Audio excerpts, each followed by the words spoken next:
So one of the nice things about being, 5 years into my YouTube career is that I sort of have the confidence now to just talk and hope that you will listen. I think I've earned that trust from some of you, and it's really nice. I like the informal relationship that we have in my more recent videos. Instead of just talking about facts, I get to approach a topic and explain it as I would if I were teaching a class or talking to a friend, and the feedback that you guys give me in the comment section makes it a really interesting two-way relationship. With this video, I haven't quite figured out even where we're going to end up, but I know we're starting from an interesting place, the unknown regions. Now, I've talked about the unknown regions many times on this channel, and that's because I personally find it one of the most interesting aspects of the Star Wars universe. I've always been big on fantasy maps, and I especially love the areas of space which are hard to get to and mysterious. In Star Wars, you have everything from the deep core at the center of the galaxy to what lies beyond, the unknown regions, wild space, the space between galaxies, and even beyond. I've got a lot of complaints about Star Wars canon, but I do like how the unknown regions has been a focus of a lot of new canon material. And that's actually one of the things that frustrates me most about the Rise of Skywalker. I actually love the idea of the hidden Sith citadel of Exegol,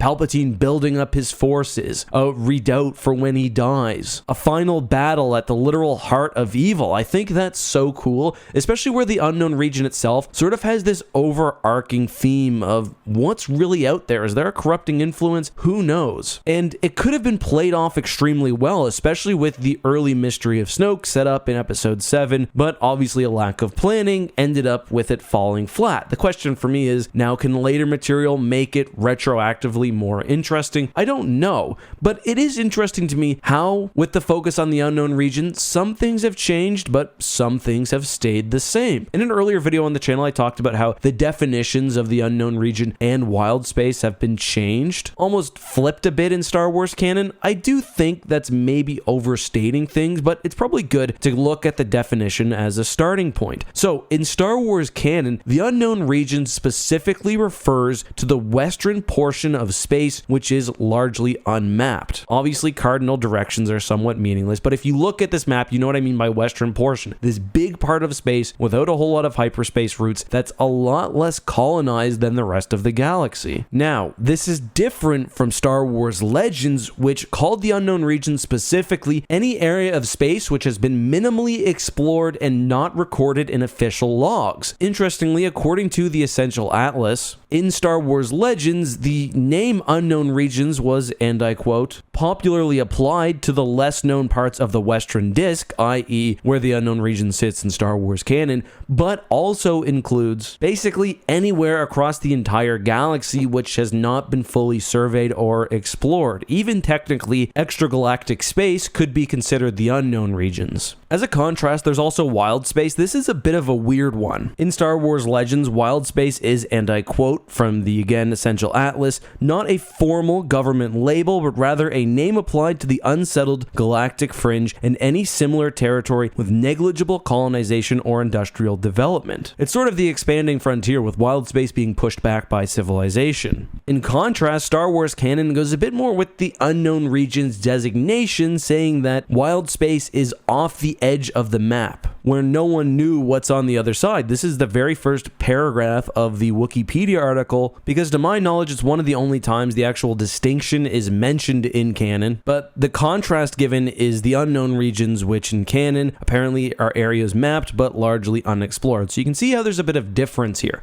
Double Sith asks, so what exactly is the difference between wild space and the unknown regions? The unknown regions are an area of the galaxy where the borders are known, but it hasn't really been explored. So think of it as like a dark jungle that no one's ever gone into, whereas wild space is more like off the edge of the map where no one knows what's on the other side. Very cool. Why does this matter? Well, I think there's a few interesting consequences of this in canon. For one, making the unknown regions one specific area rather than fully uncharted space kind of sets up nicely stories like the Thrawn Ascendancy trilogy, which treat what they call chaos, the region, as almost a completely different realm from lesser space space, i.e. the rest of the galaxy. I think that works, and it also gives you the ability to put all of these threats within a specific realm, and it's actually been a little bit frustrating in that sense, in that we've, in canon and Legends really, always heard talk about these dark threats in the unknown regions. Threats worse than the Grisk even in Star Wars canon. In Legends, you can argue that that's sort of the early forces of the Yuuzhan Vong, but I like the idea that there's this one specific part of space where everyone is battling for survival, and occasionally this really nasty thing just comes through, wipes everyone out, and sort of just leaves it at that. Ultimately, I think with the unknown regions being a part of space rather than just a designation largely for anything out there, there is the option for storytelling to be a little bit more cohesive. There are also some interesting elements of the unknown regions which have been brought from Star Wars Legends into canon, some even in a very big way. Star Wars Legends had the idea of a galactic barrier, some mysterious phenomenon in space that made travel through the unknown regions, and especially past the unknown regions into extragalactic space, i.e. the space between galaxies, very difficult. Now, this is largely a construction of things like the Essential Atlas. I believe we hear a bit of it in the Outbound Flight. In Star Wars canon, however, it's been a pretty big topic in several novels. All the way back to the Aftermath trilogy, we have Palpatine using supercomputers and Thrawn's help to essentially try to chart his way through strange phenomenon in that part of space. That ends up working really nicely, I think anyway, with the Exegol situation. Obviously, then you can go all the way to episode 9, where, yeah, the Wayfinder is the only way through certain parts of the unknown region, specifically the red parts. Those are the nasty ones. For real though, I looked it up on Wikipedia, and apparently that part of space is called the Red Honeycomb Zone, which sounds like a Sonic level. But anyway, things have sort of worked out well for that bit of storytelling, at least in my opinion. But the fact that the unknown regions is sort of a disparate region in space also gives us another, I think, really interesting option. Now, I say this part for the end of the video specifically because some of my commentary is informed by what I'm going to call some background or context spoilers for Ahsoka. That's my first spoiler warning. In a second, I'm going to give you more details so you can really choose not to watch this if you don't want to. Leave now.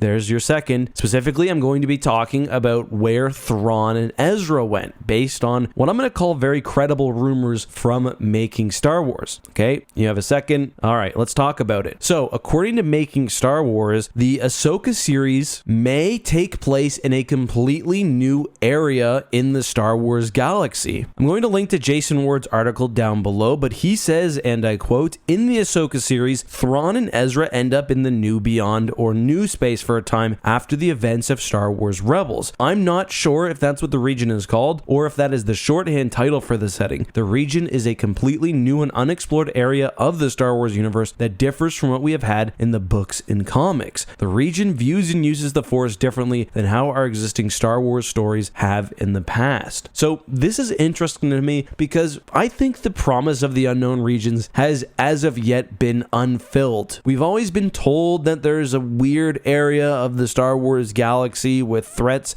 almost beyond understanding, very strange and weird. We only really see that in source books. Even the Yuuzhan Vong, which come from not the unknown regions but outside the galaxy, were just not strange enough for my kind of liking. They were just edgy. The fact that now the unknown regions is, I think, one specific part of space sets up the possibility for what Ahsoka might have as new space, an area that is truly different and that can stand on its own without falling under the unknown regions or even the wild space label. Now, will this be within the galaxy or somewhere else? I don't know. I don't think there's enough information in the article to say either way, but the journey of how Thrawn and Ezra are trying to make their way back home and what they ultimately find should be very, very interesting. And because this isn't the unknown regions, at least we think, it hopefully introduces us to a threat beyond that of Palpatine or the Sith or whatever else is going on in Exegol. Anyway, that's my thoughts on the unknown regions and how it's been treated in Star Wars canon. Let me know your thoughts on everything I said and anything I didn't say down below. Until next time, be safe, have a good one, and may the Force be with you.